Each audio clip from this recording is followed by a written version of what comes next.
श्री शिवाय नमस्तुभ्यम। हर हर महादेव। दोस्तों, आप सभी लोग जानते हैं कि 4 जुलाई 2024 को पड़ रही है गुरुवार मासिक शिवरात्रि। दोस्तों, यह मासिक शिवरात्रि आषाढ़ महीने में पड़ने वाली सबसे बड़ी मासिक शिवरात्रि है, जिसका बहुत ही बड़ा और विशेष महत्व होता है।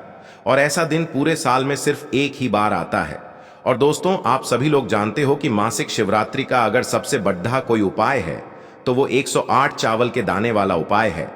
तो दोस्तों, इस गुरुवार की मासिक शिवरात्रि के दिन आप लोगों को इस 108 चावल के दाने वाले उपाय को जरूर करना है। बहुत सारे लोग होंगे जिन लोगों ने इस उपाय को न किया हो, मतलब पूरा महीना निकल गया आषाढ़ महीने का, उन्होंने किसी भी दिन इस 108 चावल के दाने वाले उपाय को न किया हो।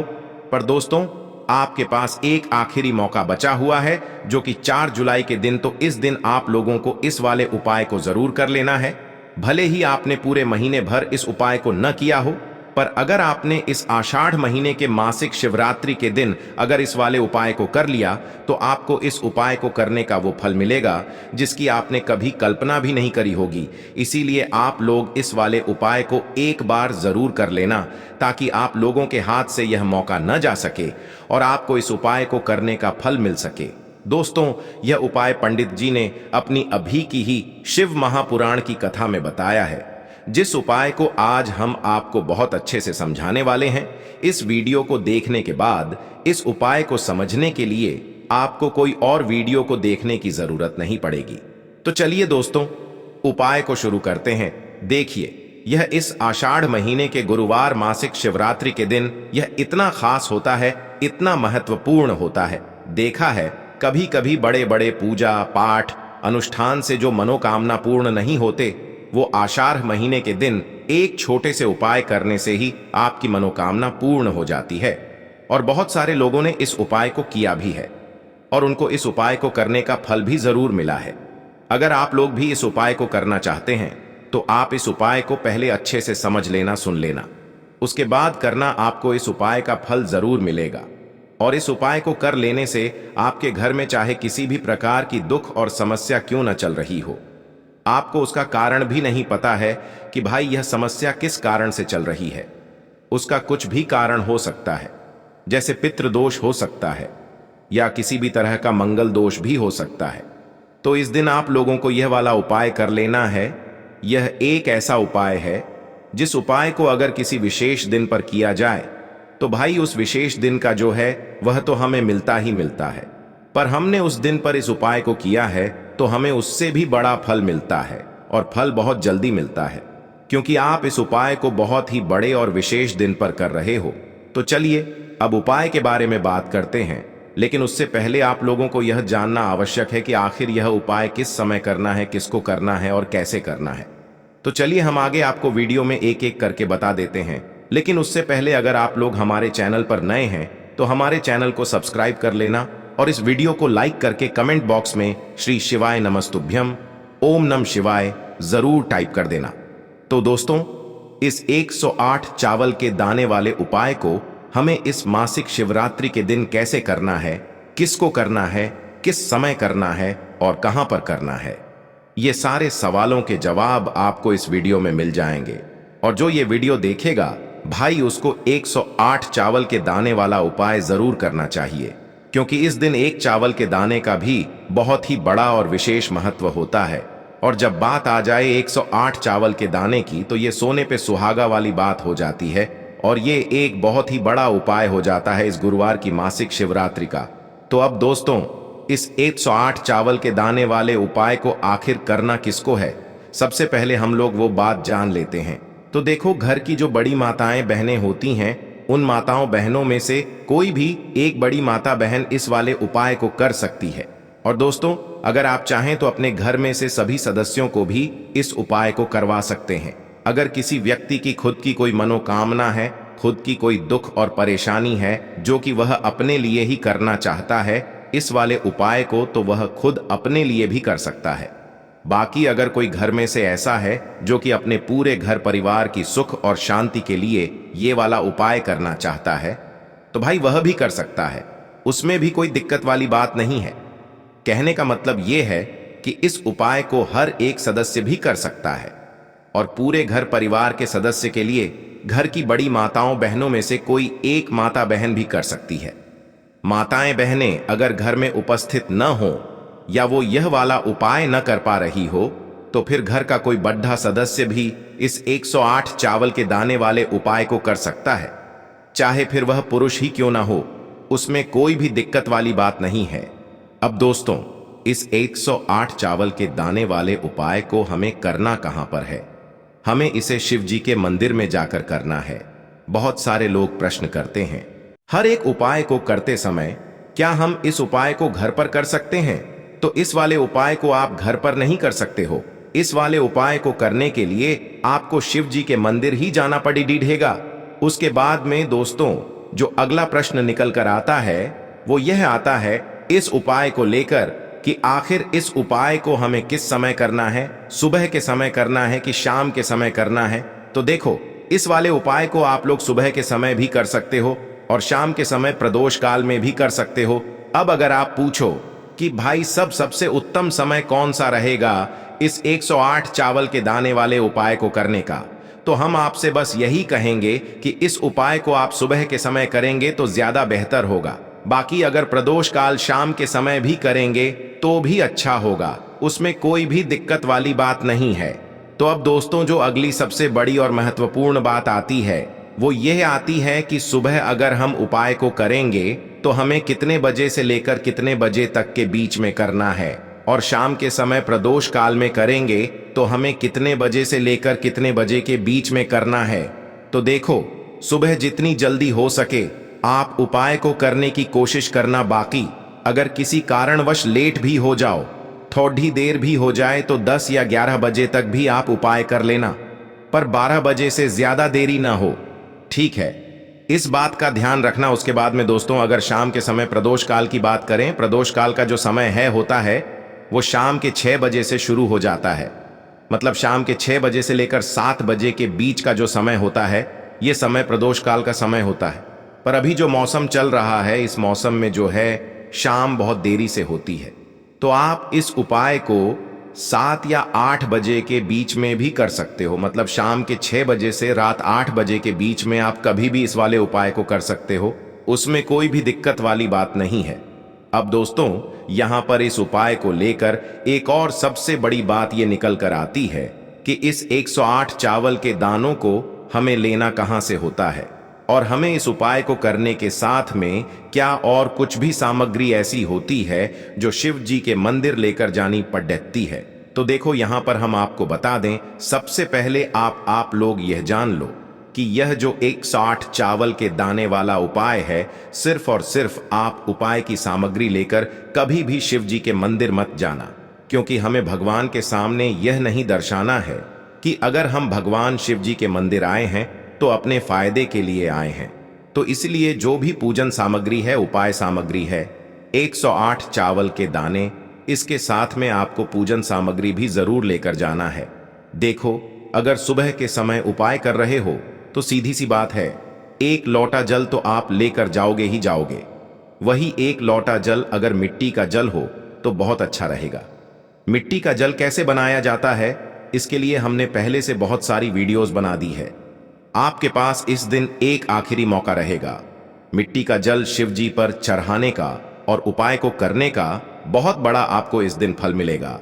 तो इसलिए इस दिन हो सके तो भाई मिट्टी का जल चढ़ाना, तो अपने साथ में कम से कम 1 लोटा जल तो आपको लेकर जाना ही जाना है। अगर मिट्टी का जल नहीं है तो घर का जल भी आप इस्तेमाल कर सकते हो। इसके अलावा जो भी पूजन सामग्री है, देखो 108 चावल के दाने ये अलग आपके रहेंगे और जो आपकी पूजन सामग्री रहेगी वो अलग रहेगी। पूजन सामग्री में आप जो भी चीज लेकर जाना चाहे वो लेकर जा सकते हैं, उसमें कोई भी दिक्कत वाली बात नहीं है। वहीं अगर हम बात करें शाम के समय की, तो शाम के समय शिव जी पर जल नहीं चढ़ता है, इसीलिए शाम के समय आप लोग एक दीपक तैयार कर लें जो कि गोल बत्ती का, आटे का, शुद्ध देसी गाय का घी का होगा, है ना? इस बात का आप लोगों को ध्यान रखना है और इस दीपक को आपको घर से जलाकर नहीं लेकर जाना है, भगवान शिव जी के मंदिर में जाकर ही जलाना है। इस बात का भी आप लोगों को ध्यान रखना है। अब दोस्तों यहाँ पर हमें इस बात को समझना है कि यह 108 चावल के दाने हमें लेना कहाँ से है। क्या हमें दुकान से लेकर आना है या हमें अपने घर से लेना है या कहाँ से लेकर आना है और कौन से चावल लेना है, क्योंकि चावल भी बहुत प्रकार के होते हैं। तो देखो, इन सभी सवालों के जवाब आप लोग एक बात में सुन लो कि भाई ये जो उपाय है, इस उपाय में आपको ये नहीं देखना है कि भाई कौन से चावल है कौन से चावल नहीं है। बस जो भी चावल ले रहे हो वो चावल का दाना सबूत होना चाहिए, मतलब साबुत होना चाहिए, टूटा हुआ नहीं होना चाहिए, कटा पिटा नहीं होना चाहिए। ये बात आपको ध्यान रखना है। बाकी आपका चावल बासमती हो या सादा चावल हो या कोई सा भी चावल हो, उसमें कोई भी दिक्कत वाली बात नहीं है। तो सीधी सी बात है कि आपके घर के रसोई घर में जहां पर आप भोजन बनाते हो, वहां पर जो भी चावल आपके उपस्थित हो, उन चावलों में से अपनी एक कटोरी भर लेना या एक मुट्ठी चावल अलग से निकाल कर रख लेना। क्योंकि हम 108 चावल ही यहां पर इस उपाय में लेने वाले हैं, तो हमें यह चावल के दाने गिनकर निकालने पर डढेंगे। इस बात का आप लोगों को ध्यान रखना है। तो अपने उस चावल की कटोरी में से या चावल में से 108 ऐसे चावल के दाने आप लोग निकाल लो जो कि टूटे हुए ना हो, कटे पिटे ना हो, जिनमें कोई दाग न लगा हुआ हो, है ना। अच्छे साबुत चावल के दाने 108 दाने आप लोग निकाल कर रख लो और इन्हें किसी भी एक कागज की पूड़िया में या किसी एक छोटी सी कटोरी में आप लोग रख लो, ताकि यह सुरक्षित रहे। आपके एक भी चावल का दाना इधर उधर ना हो और आपका उपाय भी पूरा अच्छे से हो जाए। तो भाई जैसे ही आपका उपाय की जो सामग्री है, 108 चावल के दाने ये तैयार हो जाते हैं, उसके बाद मैं आपको जो भी अपनी पूजन सामग्री है सुबह के समय कर रहे हो, तो एक लोटा जल या पूजन सामग्री जो लेकर जाना चाहो उसकी भी तैयारी कर लेना। और शाम के समय जा रहे हो तो भाई अपना जो दीपक है उसे तैयार कर लेना, ठीक है। और उपाय को करते समय शुद्धता का विशेष रूप से ध्यान रखना, ठीक है। सुबह सुबह स्नान करने के बाद ही उपाय को करने की आप लोग तैयारी करना। उसके बाद अगर शाम के समय की बात करें तो शाम के समय आपको स्नान करने की जरूरत नहीं है, पर शुद्धता का ध्यान रखना है। आपको स्नान तो नहीं करेंगे, आप हाथ मुंह धोकर भी इस वाले उपाय को शाम के समय प्रदोष काल में कर सकते हैं। इसमें कोई दिक्कत वाली बात नहीं है। तो आप अपने उपाय की पूरी सामग्री तैयार करके आपके पास ही में जो आपका शिव मंदिर हो वहां पर पहुंच जाइए। सबसे पहले शिव मंदिर में जाकर आप लोगों को उपाय नहीं करना है, पहले भगवान के दर्शन करना है, भगवान से आशीर्वाद प्राप्त करना है। फिर शिव जी की शिवलिंग के पास में आना है।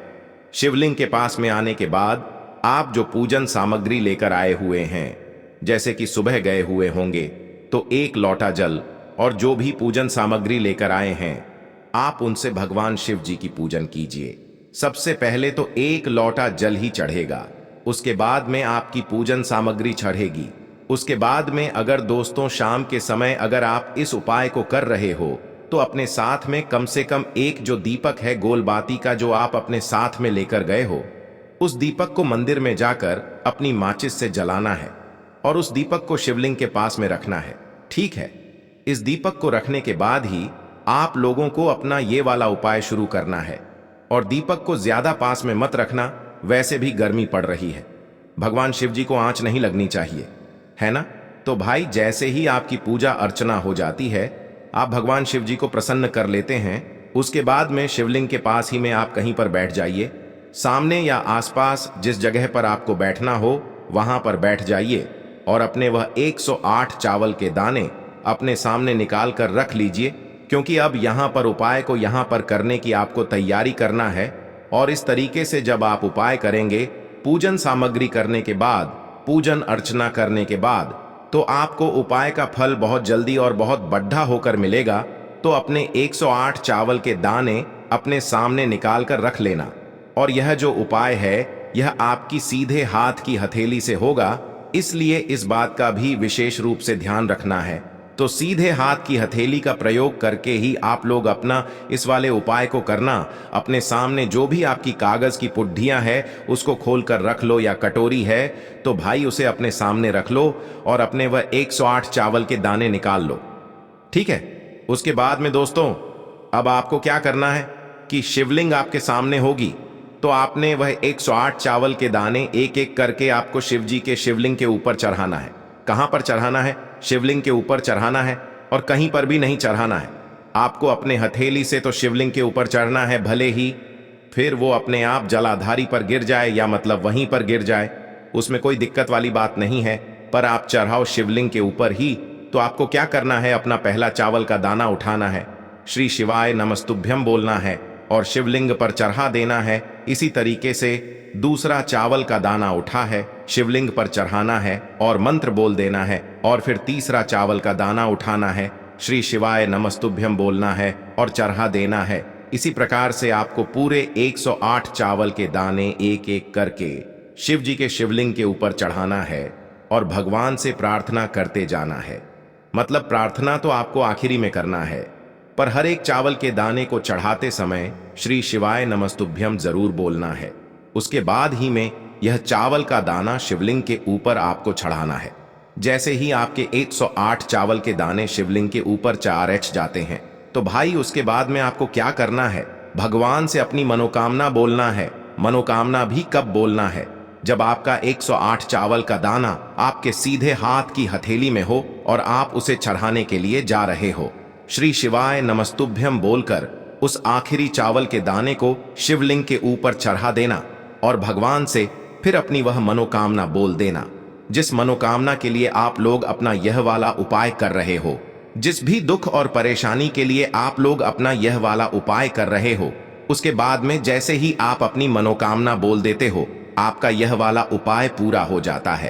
पर दोस्तों, उपाय को करने के बाद आप लोगों को 2 मिनट भगवान शिव जी के मंत्र का जाप जरूर करना है और मंत्र का जाप करने के बाद भगवान से एक और बार प्रार्थना करना है अपनी मनोकामना के लिए या अपनी जो भी दुख और परेशानी है उसके लिए। इसके बाद में आप लोग भगवान को देखकर भगवान से प्रार्थना करके उनसे आशीर्वाद लेकर वहां से उठ सकते हैं और अपने घर पर जा सकते हैं।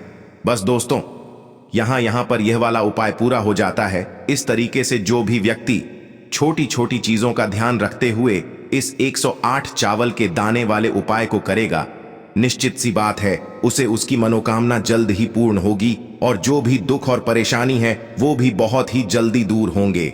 और दोस्तों, अगर आपको हमारी ये वीडियो पसंद आई हो तो हमारे इस वीडियो को लाइक और चैनल को सब्सक्राइब जरूर करें। हर हर महादेव, ओम नमः शिवाय।